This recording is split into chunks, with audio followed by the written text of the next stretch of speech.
여러분 안녕하세요. 반갑습니다. 리드원 세무에게 김재상 세무사라고 합니다. 오늘 주제는요. 부동산 세금 관련해서 체크하셔야 될 사항들 몇 가지를 가지고 왔는데요. 부동산 관련된 세금 중에서도 국세청에서 검증해도 항상 걸리고 이제 세무조사에서 지적되는 그런 양도소득세 관련된 사례를 6가지 발표한 사항이 있거든요. 거기에 대한 사례를 하나하나 같이 한번 살펴보려고 이 부동산 관련된 세금을 가지고 오게 됐습니다.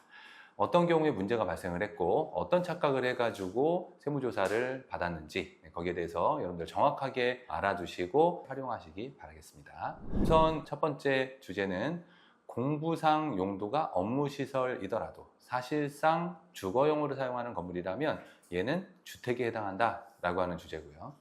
두 번째 주제는 주민등록 여하에도 불구하고 실질적으로 생계를 함께하는 동거가족이라면 별도 세대로 볼 수 없다. 이런 제목입니다. 자, 그러면 첫 번째 주제, 공부라고 하는 거는 공적인 장부를 얘기하는 거죠. 공적인 장부에서 용도가 업무시설로 돼 있어요. 업무시설이라고 하는 거는 상가란 얘기죠. 상가로 돼 있다 하더라도 공부상으로는 등기상으로는 상가로 돼 있다 하더라도 사실상 문을 열고 들어가 봤더니 주거용으로 살고 있대요.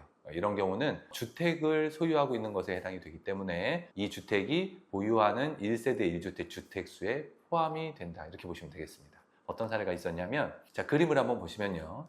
2017년도 1월에 A주택을 취득합니다. 8억 주고 취득을 했는데, 그리고 2020년도 6월에 오피스텔을 추가적으로 취득을 해요. 보통 이제 오피스텔이라고 하면 우리가 오피스텔 그러면 상가로 분류를 합니다. 물론 주거용 오피스텔이 있기는 한데 그런 경우에는 주택으로 분류는 되겠지만 기본적으로 오피스텔이다 그러면 세법이나 일반적인 경우에는 상가로 인식을 하거든요. 그렇게 주택 하나, 비오피스텔 상가 하나 이렇게 가지고 있다가 24년도 10월에 A주택을 12억 원 받고 양도를 하게 돼요. 그럼 납세자의 경우에는 상가 하나, 집 하나 이렇게 가지고 있으니까 1세대 1주택 비과세요건을 충족한 것 아니냐. 그래서 양도 차익이 발생했지만 A주택 양도 부분을 비과세로 판단해서 비과세로 신고를 했죠. 그런데 세무서에서 비오피스텔을 봤더니 현장 조사를 나가봐요. 실제로 나갑니다. 나가가지고 봤더니 화장실도 있고 냉장고 열어봤더니 거기에 뭐 김치도 있고 그러니까 먹고 사는 거죠. 쌀도 있고 뭐 밥솥도 있고 취사시설까지 다 구비가 되고 TV에 뭐 냉장고에 뭐 가습기에 이렇게 일반 가정처럼 해가지고 꾸며놓고 살았다는 거죠. 근데 임차인을 또 보니까 임차인의 직장이 오피스텔 근처였던 거예요. 그러다 보니까 이 오피스텔에서 먹고 살면서 직장을 다녔겠구나 라고 하는 그런 확신이 든 거죠. 다만 이 오피스텔을 임대해 줄 당시에 임차인한테 전입신고는 불가능하다라고 하는 대전제를 깔아서 사실 전입신고를 실제적으로 오피스텔에 하지는 않았어요. 전입되어 있는 다른 주소지가 있었는데 바로 옆에가 직장이다 보니까 본인의 주소지에서 출퇴근했다라고 하는 그 증빙을 내지도 못했기 때문에 여기에 대해서 실제로 거주했다라고 본 거죠. 그리고 주변 관리 사무실의 경비 아저씨라든가 이렇게 물어봅니다. 출근하고 퇴근하고 뭐 이런 게 있느냐. 아니면 소포 같은 거 있죠. 쿠팡이라든지 네이버 쇼핑이라든지 이런 것들에 대한 주소지도 다 그냥 오피스텔로 되어 있는 거죠. 이런 것까지 다 보고 심지어는 어떤 걸 보냐면 밤 12시 편의점에서 우리 아무 생각 없이 담배나 뭐 술이나 이렇게 하면서 긁잖아요. 밤 12시에 왜 오피스텔에 있었냐는 얘기예요. 거주하지도 않는데. 내가 보니까는 매일같이 편의점에서 이제 결제하는데 여기 있다고 하면 사실상 거기에 거주했다라고 하는 것이 맞겠죠. 이렇게 판단을 해보니 신고할 당시에는 비과세로 빵원으로 신고를 했는데 추징세액이 무려 과세로 돌아가다 보니까 1억 2,100만 원. 세금이 1억 2,100만 원으로 추징당한 사례다. 이렇게 보시면 되겠습니다. 그러면 이제 얘를 어떻게 해야 되느냐. 우리가 주거용으로 사용하던 오피스텔이다 하더라도 내가 A주택을 팔 계획이 있다라고 한다면 그 비임차인을 내보냅니다. 그리고 난 다음에 실제로 사업용으로 사업자 등록을 할 수 있는 그렇게 가능한 사람을 오피스텔에 들여놓고 얘를 주거용 오피스텔이 아니라 상업용으로 바꿔놓고 난 다음에 A주택을 양도를 했다면 얘는 1세대 1주택 비과세 적용을 받을 수 있는 거예요. 우리가 보유하고 있는 중에 주거용으로 사용했느냐 그걸로 따지지 않고 우리가 이제 주택이냐 아니냐를 따지는 것은 A주택을 양도한 시점에 가지고 있던 주택수를 따집니다.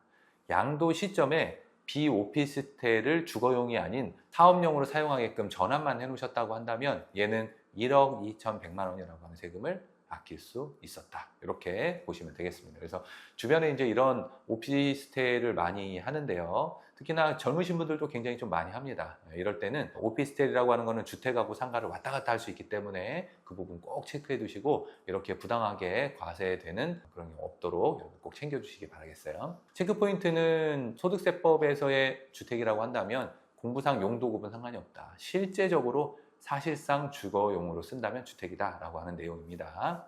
그리고 이제 여기는 이제 관련 법령하고 판례인데요. 다 똑같은 내용입니다. 주택이라고 한다면 공부 상관없이 독립된 주거 공간을 할 수 있는 구조로 사실상 주거용으로 사용하고 있는 것을 이야기한다는 법령이고 판례더라. 하지만 양도 시점에 주택 여부를 따지니까 거기 부분은 우리가 체크해뒀다가 세금을 조금은 피해갈 수 있는 여지가 있더라. 이렇게 정리하시면 되겠습니다. 자, 그리고 두 번째 보시면요. 주민등록 여하에도 불구하고 실질적으로 생계를 같이 하는 동거 가족이라면 별도 세대로 볼 수 없다. 이런 얘기인데 이거는 이제 뭐냐면 여러분들 세대 분리 아시죠? 세대 분리. 성인 자녀하고 같이 살아요. 그러면 1세대고 내가 집이 하나 있고 자녀가 집이 하나 있으면 1세대 2주택입니다. 그런 상황에서 팔게 되면 그거는 비과세가 안 될 수 있잖아요. 그러다 보니까 성인 자녀라서 그 집을 성인 명의로 바꿔주고 그 성인을 출가시키죠. 그래놓고 뭐 그 집을 임대해주고 다른 뭐 친척이나 이런 데에다가 전입신고를 해놓든 어쨌든 세대 분리를 합니다. 그러고 난 다음에 가지고 있던 집을 팔게 되면 1세대 이제는 각각 1주택이죠. 비과세 받을 수 있느냐 이런 얘기예요. 자, 보시죠. 그림. A 아파트를 취득을 합니다. 7억 원에 2015년도 1월에.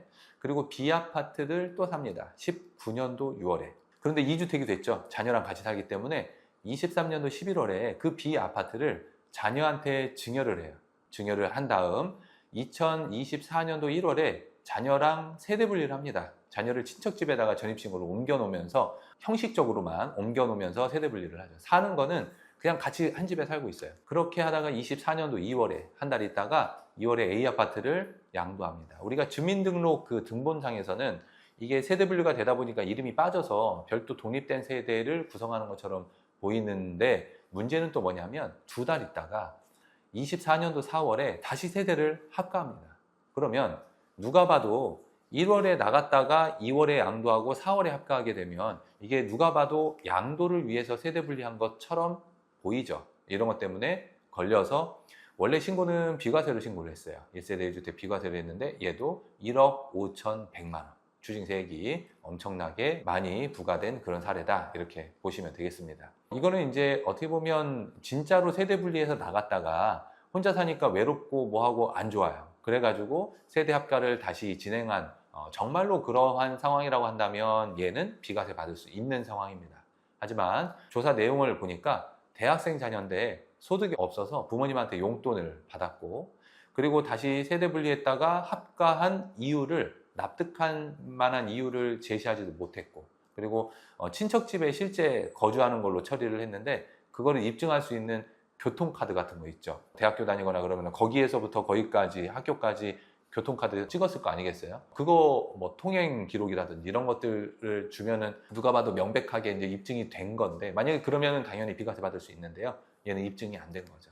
그리고 사실상 그냥 한 집에서 같이 산 것이 확인이 되다 보니 얘는 1억 5,100만 원만큼 추징된 사항이다. 이렇게 보시면 되겠습니다. 체크 포인트는요. 생계를 같이 하는 동거가족인가의 여부는 그 주민등록지가 같은가 여부에도 불구하고 주민등록을 떨어뜨려 놨다 하더라도 현실적으로 한 세대 내에 거주하면서 생계를 같이 하고 동거하는 여부로 판단하게 되면 요건 1세대 2주택으로 판단한다. 이런 얘기입니다. 그러면 이제 참고로 소득세법에 1세대라고 하는 그 규정이 있는데요. 1세대란 거주자 및 그 배우자가 그들과 같은 주소 곳에 생계를 같이 하는 자와 함께 구성하는 가족단을 얘기하는데요. 배우자가 없어도 1세대로 보는 경우가 있어요. 배우자 없어도 1세대로 본다. 첫 번째, 30살이 넘어가면 30살 이상이면 그냥 한 세대로 봐줍니다. 또는 배우자가 사망하거나 이혼한 경우도 그렇고요.